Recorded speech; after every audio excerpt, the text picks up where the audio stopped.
tuna hian dap chhuar leia ka awm mek a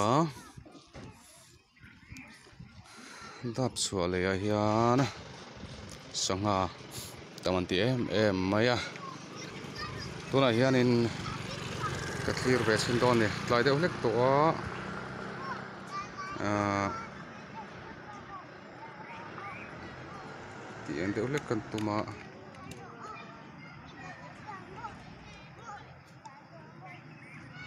lang thei thawng chu maw tilai dap chhuah lei ne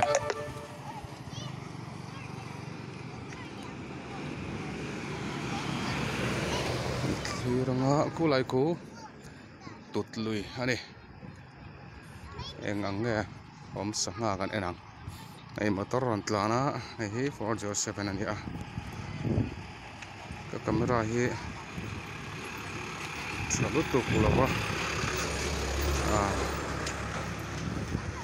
en fiel salut tu law de bok nen so tilai sonin so dap chua sangha te an endu changa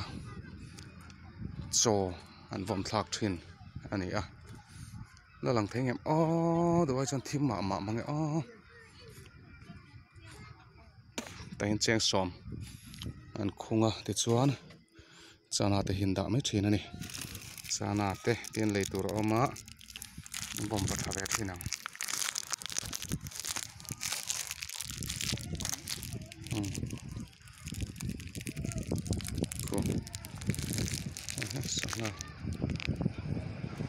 sangha ne kong ku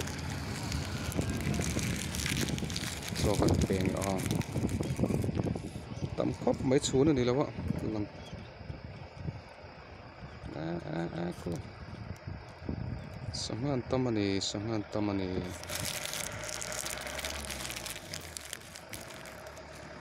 ban chen ten oman tia ning lo phei chu thai choni no phei chu sangha heklu tu kan tia an pei an man top pa ai tinge kan tia kanau te motor khi kan la tho mai do man la chalo eng motor nge ho than i thai in ringen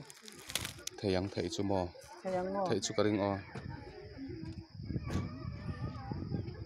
sem te khi aron bek thanga kan in tang tem te aron bek thanga ron khi lại cái aron suak che pa mo malam che vir thaya te chuan nung lam kha